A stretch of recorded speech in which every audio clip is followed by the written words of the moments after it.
Early voting has been underway for a little while now, and some polls are coming out about it that can be compared to 2020. So what I'm going to attempt to do here, and this is the first time that I've really tried to make a video like this, but I'm going to try to break down these polls and speak intelligently about them and explain to you what this means.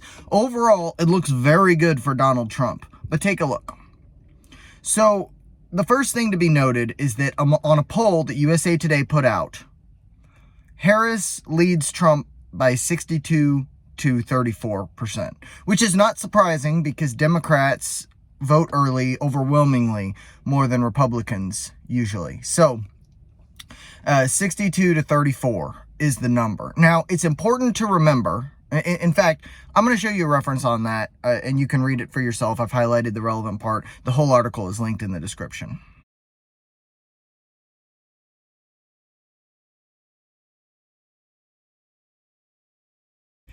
Now, something important in that article that you can see is that Trump leads the election day voter poll by 52 to 35. So while that gap isn't as big, the numbers on election day are much bigger. So it looks like it should be about enough to easily make up for the amount of an advantage that Harris has right now in early voting. Because before the election, I believe it was something to the effect of 65 million people, 70 million people voted last time around.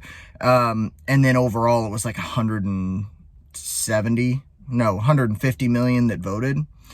So less than half have already voted, and he's going to be leading tremendously on election day. Now, something else I want to point out, so these polls, especially by USA Today, tend to favor Democrats by up to 7%. In their sampling. So the number could very well, it's unlikely that more than that number are going to go for Harris, and it is likely that there's a plus minus, there's a minus of about between 2 and 7 for her on there. So it could be as low as, 56 to, 45, which would be cataclysmic for the Harris campaign. She would lose if that were the case. I don't think that is quite that big of a disparity, but Democrats are probably oversampled in this poll. So moving on. So the next piece of this is looking at the registered voters that have voted. And this tells me that that first number was a little bit skewed toward Harris, by the way. It tells me that they chose more Democrats to sample from than Republicans, because look at this.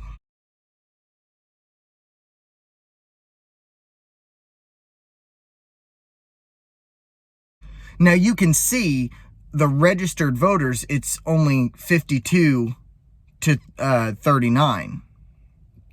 That's a big difference. It's almost, what is that, a 16-point difference? So there's actually a lot more Republicans that voted in relation to Democrats than what that initial poll told you. So this skews Trump. This means it's probably a little better, because I think there will be more Democrats voting Trump than there will be Republicans voting Kamala, although the party line is going to hold pretty fast.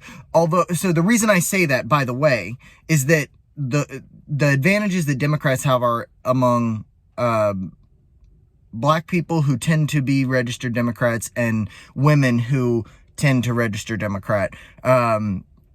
And then on the other side, Republicans are making gains among Latino and black men who tend to be registered Democrats, but now they're leaning Republican. So I think that the advantage is going to be more Democrats voting Republican than the other way around. That's my thought on it. Now, the other thing I want you to notice is looking down at that next paragraph, and you can skip back to that screenshot if you'd like.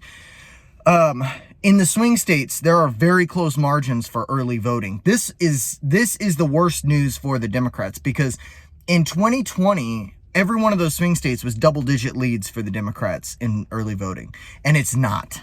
It's just not. I mean, these margins are, 2 to 3% in a lot of cases, and in some, Arizona and I believe Georgia.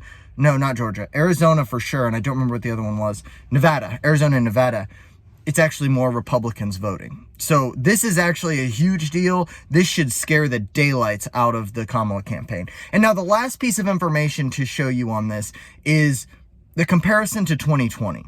So take a look at this screenshot.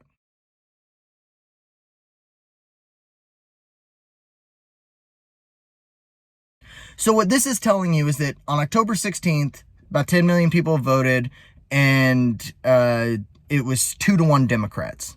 By October 25th, which is, we're much closer, we're close to that. We're 3 days away from that. 60 million people had voted, and the disparity was still 2-1 Democrat, which it's not now. By any of those numbers that we went through, not one of those is nearly that big of a difference. The closest one is that 62-39, but that's still, let's see, what, that would be 70 or 62-38.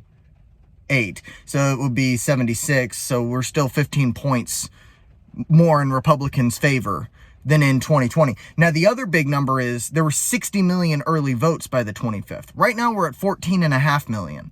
There's going to be far larger voter turnout. And if Trump is leading that by 52-35, it will be an absolute freaking landslide to Trump. Now, this is all polling. This doesn't necessarily matter. And the only time that polling ever matters is if you get out and vote. You have to vote. If you don't vote, then none of this means anything. So here's the thing. The articles are linked in the description. You've got to go out and vote. Make sure that if you got friends or family who are not interested in voting, grab at least one person, take them out to vote with you. My wife has never voted before. I'm taking her. I've talked to my brother-in-law, sister-in-law, and my father and mother-in-law. All of whom are like, well, we're in a red state. Why would we bother to vote? Get it and vote. The other big issue right now that comes up every election cycle is the Electoral College. Democrats want to abolish the Electoral College. And if you can prove to them that a popular vote is going to go a Republican's way, then maybe they'll shut up about it, because we don't want that to happen. Anyway, that's my first attempt at breaking down polls in this way. Let me know what you thought about it. I'm trying to speak intelligently about this. So give me your thoughts in the comments. Like, comment, subscribe, all that good stuff. Share it if you think that it was good. And I'll talk to you guys next time.